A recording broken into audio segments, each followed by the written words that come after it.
တေမီယာဇက်တော်ရဲ့အကျိတ်အနေရှိဆုံးဖြစ်တဲ့ပြင်းထန်လာတဲ့စံသက်ချက်16မျိုးအပိုင်းကိုဆက်လက်တင်ပြပေးပါမယ်။ဒီအပိုင်းမှာဖျားလောင်းတော်ဟာကလေးဘဝကနေလူပြိုပေါ်ဝင်တဲ့အထိအသက်အန္တရာယ်ကြားကနေဘလို့အတိတ်ထံပြုခဲ့တယ်လဲဆိုတာအသေးစိတ်ပါဝင်ပါတယ်။တေမီယာဇက်တော်အပိုင်းနဲ့ဒီခန့်ချင်းဤအထုပ်ထိပ်စံသက်ချက်များကတီးရမင်းကြီးဟာမိမိရဲ့သားတော်လေးအမှန်တကယ်စွန့်အနာပေးနေတာလားဆိုတာကိုသိကျင်တာကြောင့်ပညာရှိတွေနဲ့တိုင်ပင်ပြီးတစ်နှစ်ထက်တစ်နှစ်ပိုမိုပြင်းထန်တဲ့စံသက်မှုတွေကိုပြု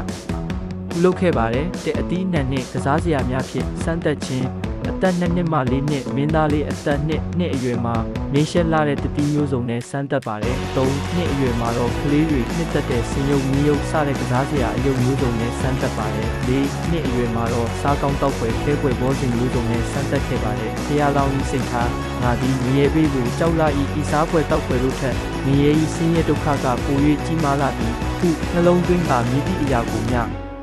မတောင်းတမလှရှားပဲနေခဲ့သည်နှစ်ကြောက်ရွံ့ထိတ်လန့်အောင်စမ်းသက်ခြင်းအသက်9နှစ်မှ10နှစ်ကလေးဆိုတာအလိုလိုက်လို့မရရင်6လန့်ရင်ကြောက်တတ်ကြပါလေဒါကြောင့်မင်းကြီးဟာနီလန့်တစ်တွေကိုသုံးလာပါတယ်မိဖြစ်စမ်းသက်ခြင်းမင်းသားလေးကိုအိမ်ခန်းထဲမှာထားပြီးအပြင်ကနေမီးရှို့လိုက်ပါတယ်မိဖို့တွေမိတောက်တွေဝင်းရလာတဲ့အခါတာမန်ကလေးဆိုရင်ထွက်ပြေးမှဖြစ်ပေမဲ့တေမီယာမင်းသားကတော့ငရဲမီးကိုမြင်အောင်ပြီးငါ့ကိုငရဲမီးကဒီထက်ပိုပြီးလောင်ကျွမ်းခဲ့ဘူးလေလို့တွေးကအသားမတုံ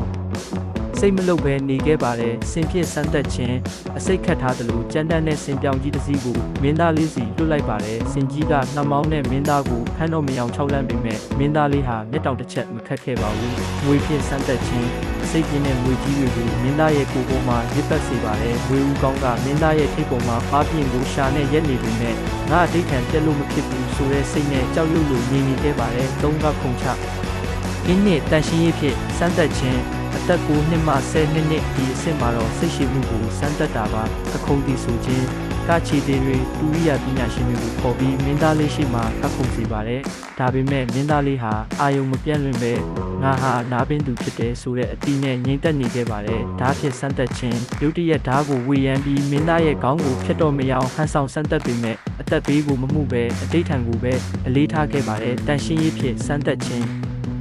မင်းသားလေးကိုရေမချိုးပေးပဲမစင်တွေကိုလည်းမတန့်ရှင်းပေးပဲထားကြည့်ပါတယ်ဒီကိုယ်လုံးနံစော်ပြီးရင်ကောင်းတွေဝိုင်းနေပေမဲ့နေရဲမှာဒီထက်ပိုပြီးမြစ်ပတ်တဲ့နေရာတွေမှာနေခဲ့ရဘူးလေလို့နှလုံးသွင်းကသိခံခဲ့ပါတယ်လေးကာမဂုဏ်ဖြစ်စမ်းသက်ခြင်းအသက်16နှစ်တာဟာနောက်ဆုံးနဲ့အခက်အခဲဆုံးစမ်းသက်ချက်ပါမင်းသားလေးဟာအရွယ်ရောက်လာပြီဖြစ်တဲ့အတွက်အလွန်လှပတဲ့အမျိုးသမီးငယ်16ရောက်ကိုခေါ်ပြီးမင်းသားကိုဖြောပြထားရောက်ခိုင်းပါတယ်အမျိုးသမီးတွေကမင်းသားရဲ့ကိုယ်ကိုဖက်ထွေတာချုံမော်တာပါလုတ်ပေမဲ့ဖျားလောင်းဟာမိဘုံကြီးနာအနာရောက်လာတယ်လို့ပဲလို့သတ်မှတ်ပြီးစိတ်ကိုထိန်းချုပ်ထားနိုင်ခဲ့ပါတယ်။ခမဲတော်မင်းကြီးဆုံးဖြတ်ချက်16နှစ်တိုင်စမ်းသက်ခဲ့တော်လဲတေမီယာမင်းသားလေးဟာအစွတ်လက်ဖြစ်ကနေမပြောင်းလဲခဲ့ပါဘူး။ဒါကြောင့်ပုံသားတွေကဟောကိန်းထုတ်ပါတယ်။အရှင်မင်းကြီးဤမင်းသားကမင်္ဂလာမရှိတော့အမင်္ဂလာသားဖြစ်သည်ဤသူနန်းတော်မှာရှိနေလျင်တိုင်းပြည်ပျက်စီးလိမ့်မည်ထို့ကြောင့်ဤသားကိုတူတန်တို့ယူ၍မြေမြုပ်သက်ဖြစ်ပါလော့မိခင်ဖြစ်သူစန္ဒာဒေဝီမိဖုရားကြီးဟာသားတော်အတွက်ငိုကြွေးတောင်းပန်ပေမဲ့မင်းကြီးကတိုင်းပြည်အတွက်စိုးရိမ်တာကြောင့်နောက်ဆုံးမှာတူတန်တို့ပို့ဆောင်ရန်အမိန့်ပေးလိုက်ပါတော့တယ်ဒီနေရာမှာအပိုင်းနဲ့ပြီးဆုံးပါတယ်တေမီယာမင်းသားကိုတူတန်တို့ခေါ်ဆောင်သွားပုံမြေချင်းတူးနေစဉ်မင်းသား၏ပါရမီတော်များပေါက်ကွဲထွက်လာပုံနဲ့နောက်ဆုံးတော့ထွက်သွားပုံမျိုးကိုအပိုင်း3မှာဆက်လက်ဆောင်နေ